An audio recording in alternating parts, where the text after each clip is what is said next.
आता आपण टेफ्लॉन बघणार आहे. आता त्याचे सिंथेसिस प्रॉपर्टीज आणि ॲप्लिकेशन बघूया. हे थर्ड एक्झाम्पल आहे. आता टेफ्लॉनचं बघा. Teflon is the trade name of the poly tetrafluoro इथिन.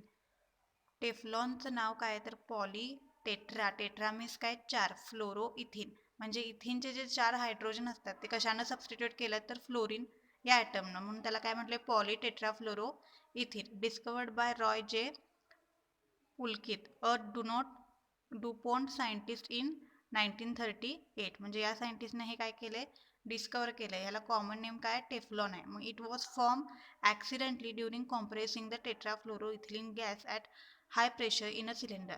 मग हा टेफ्लॉन कसा तयार झाला ज्यावेळी तुम्ही टेट्राहायड्रोफ्लोरोइथिलीन गॅस हाय प्रेशरला कॉम्प्रेस केल्यानंतर हा काय झालाय टेफ्लॉन तयार झालाय. मग त्यांनी काय सांगितलं इट वॉज फॉर्म ॲक्सिडेंटली म्हणजे ॲक्सिडेंटली त्यांना काय कळालं की अचानकपणे काय कळालं टेट्राफ्लोरो इथिलीन गॅस हा हाय प्रेशरला सिलेंडरमध्ये कॉम्प्रेस केला तर काय तयार होतो टेफ्लॉन तयार होतो. टेफ्लॉनचा पॉलिमर तयार होतो. फक्त काय केलं पाहिजे हा जो टेट्राफ्लोरो इथिलीन गॅस आहे तो हाय प्रेशरला काय केला पाहिजे कॉम्प्रेस केला पाहिजे.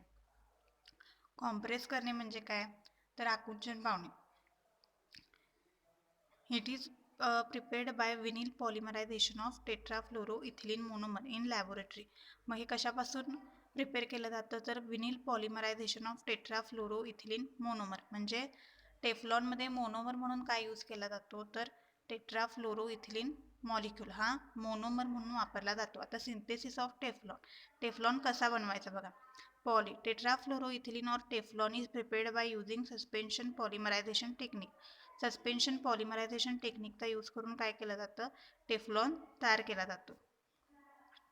आता हे सस्पेन्शन कसं तयार केलं जातं बघा. A suspension is prepared by mixing liquefied tetrafluoroethylene with water in a reactor.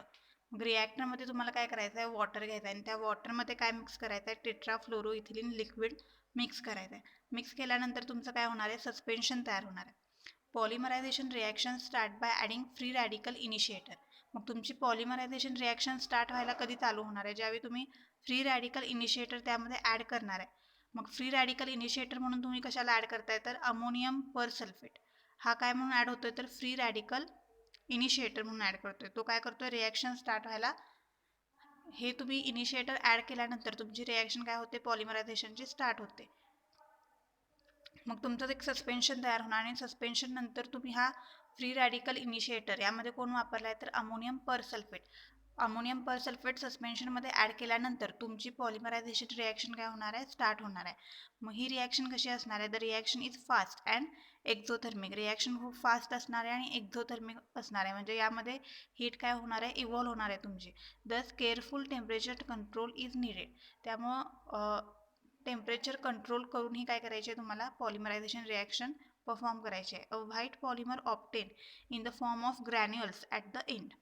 मग एकदम शेवटी तुम्हाला काय भेटतं एक व्हाईट पॉलिमर भेटतं. म्हणजे पॉलिमर जे मिळणार आहे टेफ्लॉन जे मिळणार आहे त्याचा कलर कसा असतो व्हाईट असतो आणि ते कशाच्या फॉर्ममध्ये भेटतं तर ग्रॅन्युअलच्या फॉर्ममध्ये भेटतं. मग टेट्राफ्लोरो इथिलीन घेतले. मग फ्री रॅडिकल इनिशिएटर म्हणून काय ॲड केलं तर अमोनियम पर सल्फेट. हे बघा टेट्राफ्लोरो इथिलीन मॉलिक्यूल कसा असतो नॉर्मली इथं हे चारही बॉन्ड कशाचे असतात हायड्रोजन असतात. फ्लोरीनच्या ठिकाणी हायड्रोजन असल्या आपण काय म्हणतो त्याला इथिलीन. आता हे चारही हायड्रोजन कशाने रिप्लेस केल्यात तर या फ्लोरीन ॲटमनं. मग हे फ्लोरीन ॲटम किती आहेत तर 4 आहेत. त्यामुळे काय म्हटलं टेट्रा कोणते ॲटम आहेत तर फ्लोरीन आहे टेट्राफ्लोरो इथिलीन. मग फ्री रॅडिकल इनिशिएटर वापरलं विनिल पॉलिमरायझेशन केल्यानंतर तुम्हाला काय भेटतो हा पॉलिमर भेटतो. म्हणजे हा कार्बन दुसऱ्या एका मॉलिक्यूलच्या टेफ्लॉनशी अटॅच असतो. हा कार्बन दुसऱ्या एका मॉलिक्यूलच्या टेट्राफ्लोरोइथिलीनशी अटॅच असतो. म्हणजे सगळे मोनोमर एकत्र येऊन काय होतं पॉलिमर तयार होतो. म्हणजे टेट्राफ्लोरोइथिलीन आहे तर इथं होताना काय होणार पॉली टेट्राफ्लोरोइथिलीन. त्यालाच कॉमन नेम काय आहे तर टेफ्लॉन. आता प्रॉपर्टीज बघा टेफ्लॉनच्या प्रॉपर्टीज काय आहेत. Teflon is a white opaque solid polymer with a waxy appearance. म्हणजे कसं आहे तर ट्रान्सपरंट नाही आहे व्हाईट आहे आणि एक सॉलिड पॉलिमर आहे विथ वॅक्सी अपीअरन्स. कसं आहे मेणासारखं. It is highly crystalline polymer. मग तो कसा आहे क्रिस्टलाइन आहे.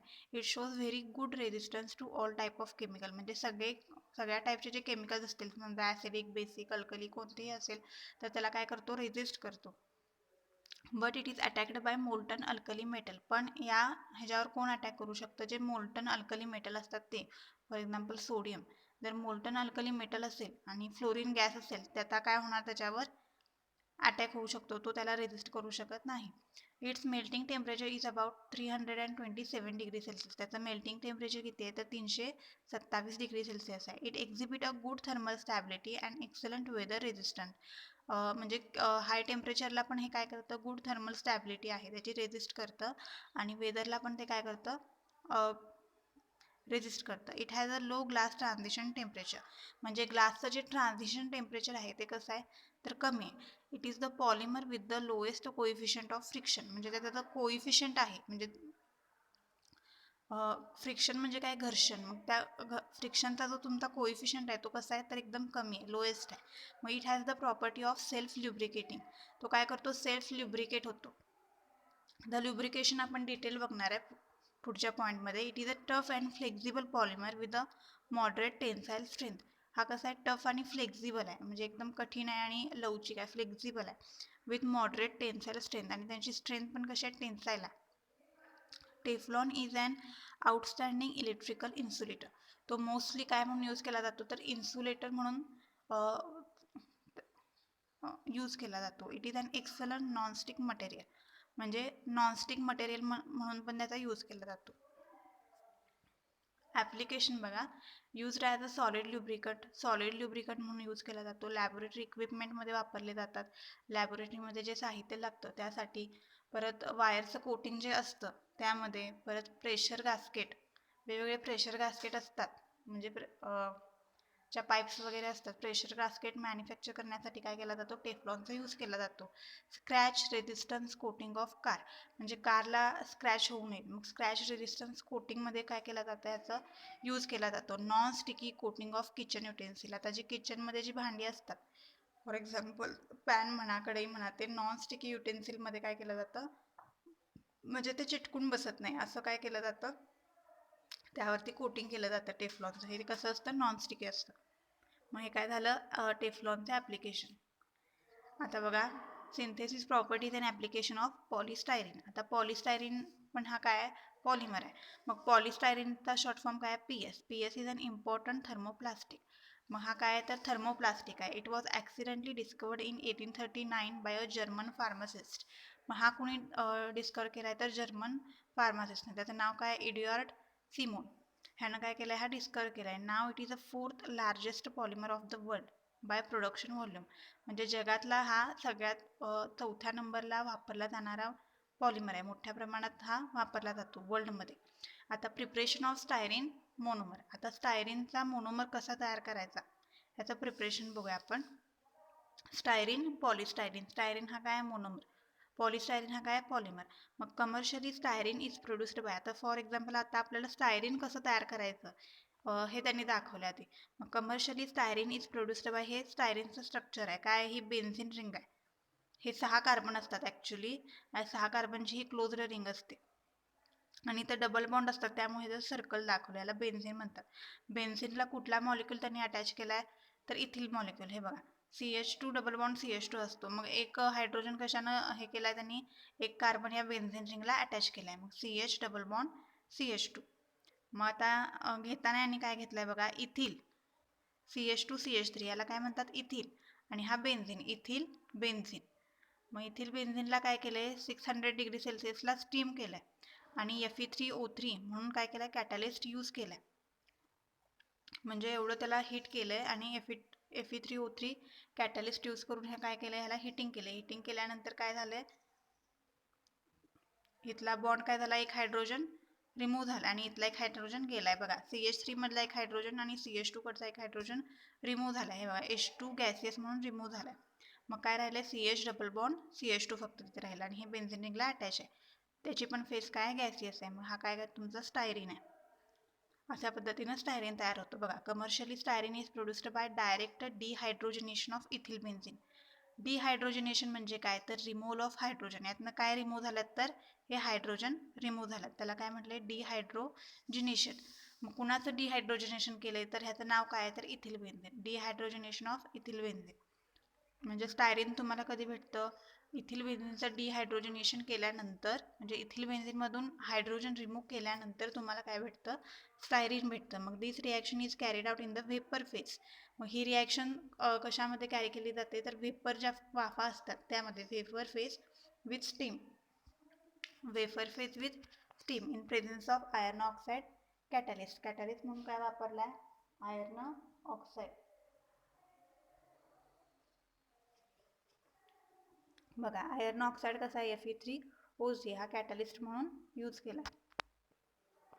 आता सिंथेसिस बघा कसा तयार करायचा. Polystyrene is prepared by vinyl polymerization, addition polymerization of styrene monomer. म्हणजे यात काय होतं, ॲडिशन होतं. स्टायरीन मोनोमर काय केले जातात, ॲड केले जातात. Polymerization reaction proceed through a free radical chain mechanism. Mechanism कसलं असतं, फ्री रॅडिकल. म्हणजे इनिशिएटर म्हणून काय ॲड केला जातो, free radical. Polymerization reaction start by heating or using initiator. Polymerization reaction कशी स्टार्ट केली जाते, तर हीट करून किंवा इनिशिएटर फ्री रॅडिकलचा यूज करून. This reaction is mostly carried out by suspension polymerization technique using benzoyl peroxide as an initiator. ही reaction कशी कॅरी केली जाते, तर सस्पेन्शन ह्याचं बनवलं जातं आणि by using benzoyl peroxide as an initiator. आणि इनिशिएटर म्हणून त्यात काय ॲड केला जातो, बेन्झॉइल पेरॉक्साईड. म्हणजे एक सस्पेन्शन बनवायचं आणि benzoyl peroxide as a free radical initiator म्हणून त्यात ॲड करायचा. मग हे the reaction mixture is continuously stirred. मग त्या रिॲक्टरमध्ये काय करायचं, हे रिॲक्शन मिक्सचर काय करायचं, कंटिन्युअसली स्टर करायचं. म्हणजे कंटिन्युअसली ते हलवायचं, मिक्स करायचं. ड्यू टू विच, मिक्स केल्यामुळं काय होणार किंवा स्टरिंग केल्यामुळं काय होणार, due to which styrene monomer react with adjacent styrene molecule.